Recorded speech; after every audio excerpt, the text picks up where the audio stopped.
My name is Frank Clegg, and I've spent over 40 years in the technology sector. My most recent position is a president of Microsoft Canada. In my career, I've seen the tremendous benefit that technology can provide. I've also seen the potential harm if technology is not implemented correctly. And I believe our current implementation of wireless technology is not safe.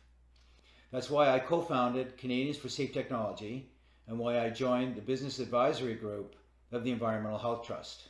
I am especially concerned about our current implementation of 5G wireless technology. And the more research I do and the more experts I talk to, the more concerned I become.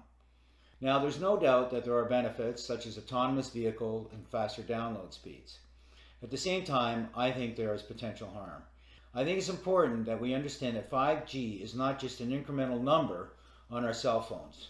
In fact, over 230 scientists and researchers from 41 countries around the world have formally written to the United Nations, their member nations, and the World Health Organization, expressing their concern over the planned rollout of 5G technology, especially for vulnerable populations such as children, pregnant women, and the environmentally sensitive.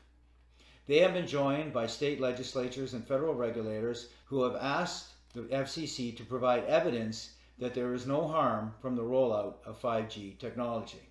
There is no doubt that the engineers and businesses and companies that roll out technology are well-meaning.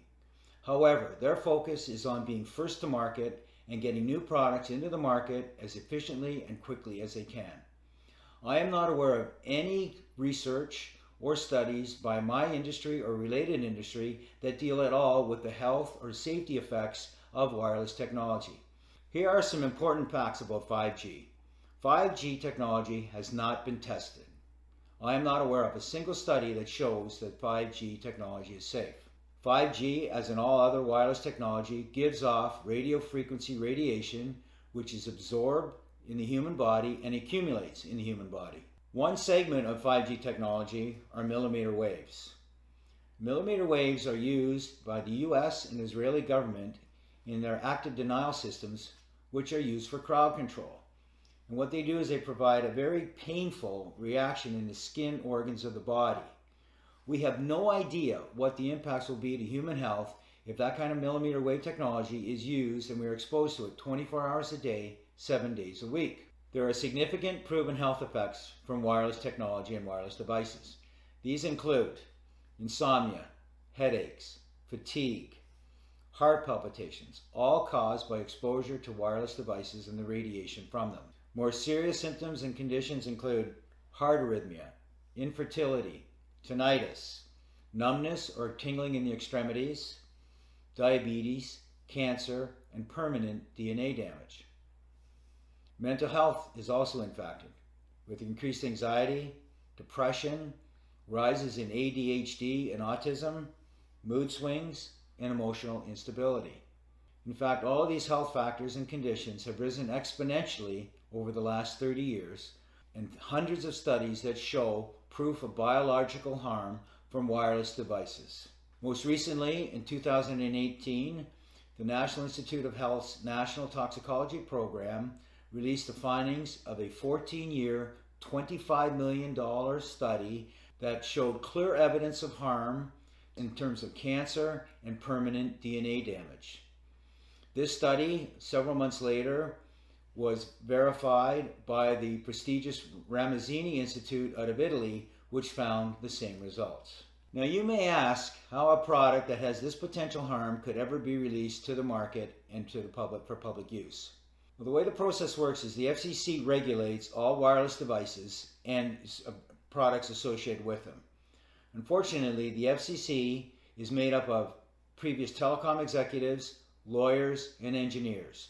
It does not have any scientists or doctors that you would expect to be involved with the regulation of potentially harmful products. In fact, the FCC guidelines are 20 years out of date without any major significant improvement. Countries such as China, Russia, Italy, and Switzerland have safety guidelines that are 100 times safer for their citizens. The FCC guidelines are based on small, short-term, infrequent exposure. They do not worry about the accumulated effects for multiple devices. They don't measure or monitor exposure 24 hours a day or 7 days a week, and they have no special consideration for children, pregnant women, or those who have shown environmentally sensitivities to wireless radiation. In addition to the concerns about the guidelines, there is actually no oversight provided by the FCC, and in fact the telecommunications industry is self-policing. So what we are left with is almost a Wild West scenario where the regulations and the guidelines are significantly lacking and the industry is left to its own accord to roll this technology out to the marketplace. In addition to the concerns about the FCC guidelines themselves, the Federal Telecommunications Act of 1996 prohibits any telecommunication company to be sued on the basis of the safety or health of their products. So in other words, there is no liability to the telecommunications industry of any of the impacts of their products. Just last week, the reinsurer Swiss Re came out with their annual forecast, and they specifically identified 5G technology as an upcoming insurable health concern globally over the next 3 years. There is also mounting evidence that the telecommunications industry knew about the potential impacts of RF radiation years ago. And in fact, we're starting to see some of the behavior from my industry similar to what the tobacco industry did over the last few decades. The telecommunications industry has over 500 lobbyists working in Congress and other areas of legislature protecting the industry. Together, all of these issues that I've referenced, plus the general lack of awareness in the general public, have led us to the situation where we are today. So where are we today? Today we currently have a significant amount of exposure in our homes, in our businesses, in our schools, and in most public areas we go to. Cisco has announced and predicted by 2030 there will be over 500 billion wirelessly connected devices in the world.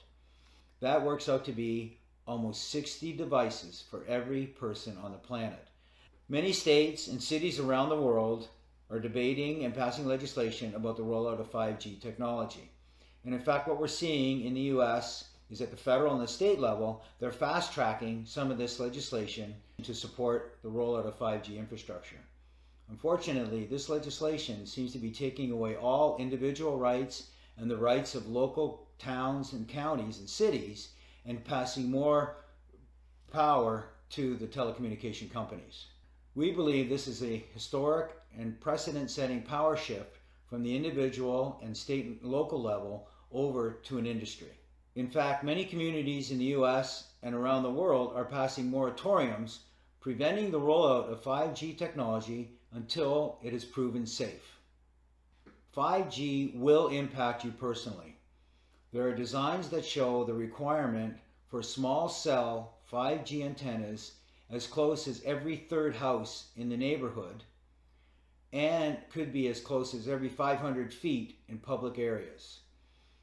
The impact of that radiation at that level of frequency and intensity and power 24 hours a day and 7 days a week is unprecedented and is not understood. I've spent the last 5 years of my life, I've had the opportunity to meet with experts on a worldwide basis who have spent their careers studying the impact of wireless radiation and devices. I've also had the opportunity to meet with some of the great minds in the technology sector who have helped create these tremendous products that we use in our lives and provide tremendous benefit to us. I am convinced that there are safer alternatives available so we can have the best of both worlds. Technology that can provide the tremendous benefits, but technology that is safe. There is no incentive or motivation to provide the research and the funding to look for safer alternatives. So that's why it's up to us to help encourage that investment. That can be by asking our legislators to pass legislation, encouraging industry to do it, or it can be by us directly trying to advocate for change in the industry to allow them to become more responsible to provide safer technology that still provides tremendous benefit. We can't do this all on our own. We need your help. Here's what you can do. The most important thing is to get educated.